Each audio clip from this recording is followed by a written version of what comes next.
Good afternoon. Thanks for joining us Across the Fence. I'm Fran Stoddard. Across the Fence is collaborating with the Lake Champlain Basin Program to share important information about water quality. And today we look at farms. If there's no food without farming, there's no farming without soil.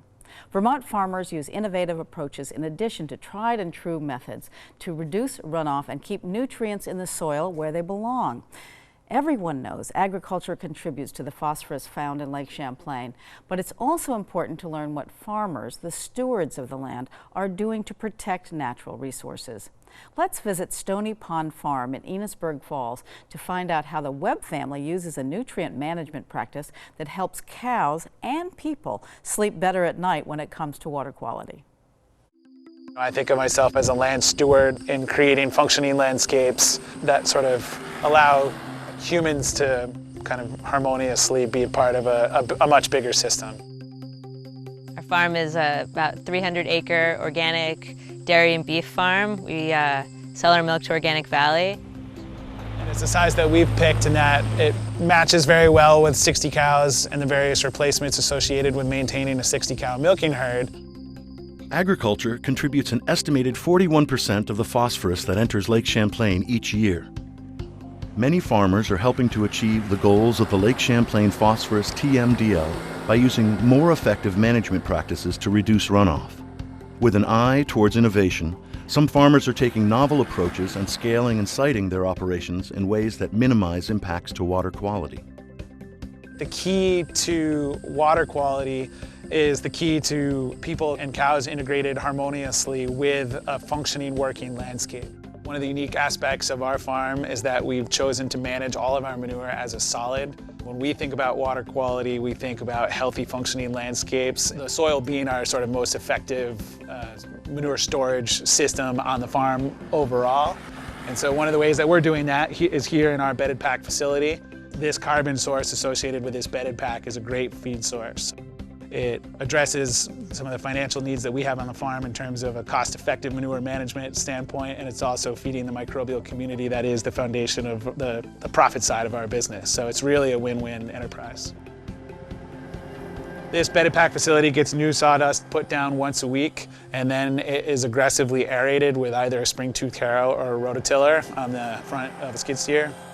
And we're doing that 2 to 3 times a day over the course of the winter season, which allows us to reduce bedding, and it actively composts the material. So most of the winter, it's cooking at 140 degrees. You can imagine a nice fluffed up 18-inch deep bed of 140 degree stuff in the wintertime is like a Tempur-Pedic for a cow. They absolutely love it. And if we pan over here, you can see the end byproduct material is just this beautiful, lush, brown compost. This is microbial food. This is building deep topsoils. This is helping plants grow and sequester atmospheric carbon. Food production in the Lake Champlain Basin depends on the use of fertilizers, but they are a major source of the nutrients that can impair the lake. Finding new approaches to fertilizing, including bedded pack composting and techniques for applying it, can help reduce the amount of phosphorus that flows into local waterways. This concrete bunk is a 60 by 90 concrete floor with push walls around the outside. This was designed as the main storage for scraped barnyard manure and compost coming out of the bedded pack facility. So this bunk is centrally located right in the middle of the farm. It's very convenient for me to be able to then work off the center of the farm in my efforts to make sure that in addressing our nutrient management plan, this material is applied to the fields that need it at the time in which they need it.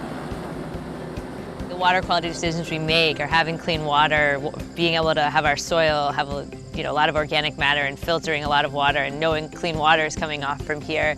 And that is running into streams that run into Lake Champlain where people swim. It affects drinking water. It affects so many things. And so it feels like we may only be one family, having these 300 acres and trying to do the best we can to manage it, but I can feel there's a ripple effect, and I think each farm and each person has that responsibility to try to make the best decisions they can.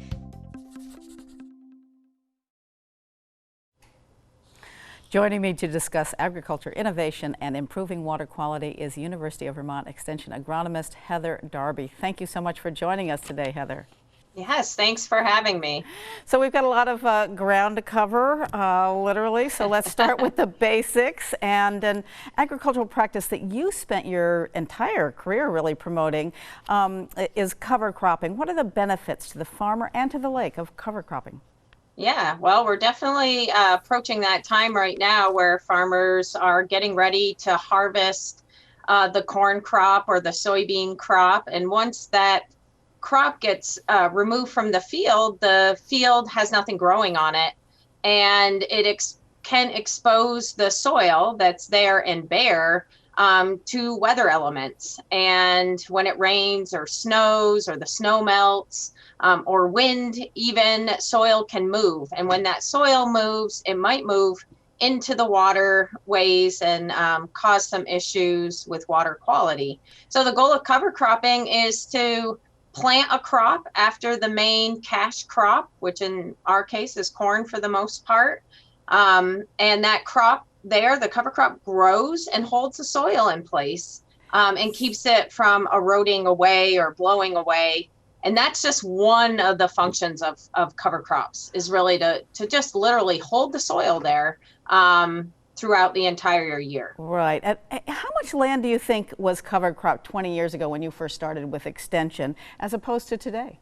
Yeah, well, I'd love to take credit for for all the acres in cover crop. Yeah, right.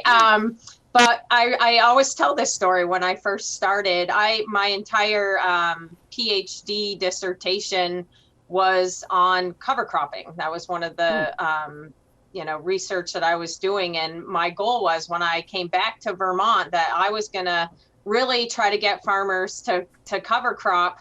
And so I was searching out farmers that were cover cropping, and it was difficult to find any. And there was one farm up in Fletcher that was cover cropping, still does today.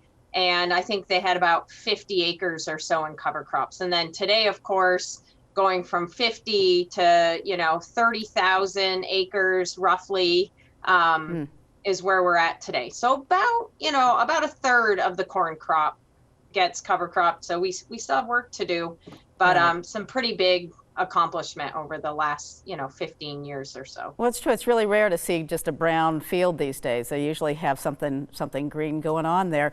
And I imagine, kind of as you're saying, it's important for farmers to see the success a neighbor is having with a farming practice, as opposed to hearing from somebody like you, a farmer, but also an academic. Right. Yeah. I mean, seeing is believing, right? So there's like these stages, I think, of adoption. And, the first one is someone like me saying, hey, you should do this. This is a good idea. I'm the government. I'm here to help, kind of thing. Sometimes that works. Usually it's the first tier of innovators that will actually, might try something that I say could work. And then that first tier of innovators starts cover cropping. And then the second tier of innovators or adopters sees that. So they see it from their neighbor, from that real innovative farmer that was willing to try it. They see that person has success. So then they think, maybe I should try it. And then it sort of cascades and, becomes just the way we operate, which is what I've been hoping for. Right, which is very cool. So, as an agronomist working for a land-grant university, are there other ways you get the word out, about the successes that farmers are experiencing? Yeah. I mean, so through the University of Vermont Extension, our goal is to deliver scientific information to the communities around us in many different formats. And so one of the things that we do, which of course has been on hold this year, is to work with those innovators and have events at their farm or out in their fields and invite other farmers and crop consultants, other stakeholders, other people involved in agriculture to see that success right on a farm. Great. So they can see it's real. It's not just a research project or, you know, in a scientific paper, that real people are doing it and it's working. So like Tyler and Melanie Webb, we saw in the video how compost bedded packs or bedding packs are used to manage manure for the herd of about 100 cows or so, and in their case 80 to 100. Is this technique, I mean, could this technique be used for larger herds or conventional farms as opposed to organic farms like they have? Yeah, bedded packs are, you know, a relatively old practice. They kind of have a new, like everything, you know, sort of cycles, and now they become really, really popular. I would say, you know, they've been become more popular on organic farms because organic producers have requirements to have loose housing where animals can be more social and sort of move about freely. And so a bedded pack is an option for those farms, but bedded packs are used on all types of farms across the state and really across the country. So, you know, sometimes on larger farms, it's the dry cows on a bedded pack or the heifers, on conventional, on organic. So they're all over the place. Okay. You know, studies done by Lake Champlain Basin Program estimate that probably 40% of the phosphorus in Lake Champlain is from agricultural land, and that's actually less than the 46% or so from urban areas, which is interesting.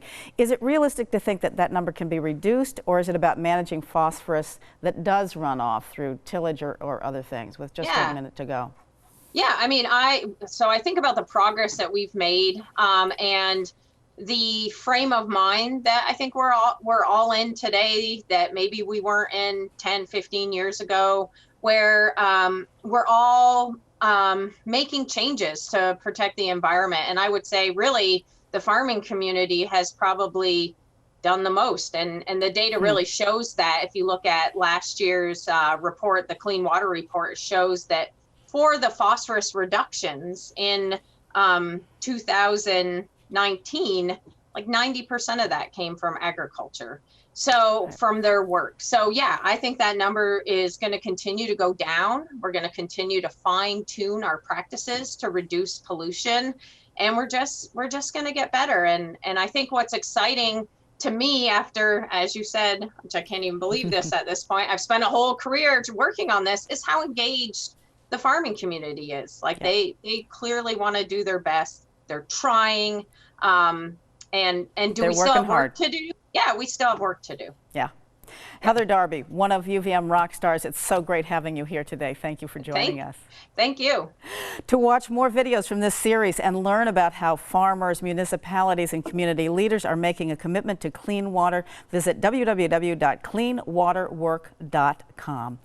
And once again, thank you for joining us across the fence. I'm Fran Stoddard. Stay well.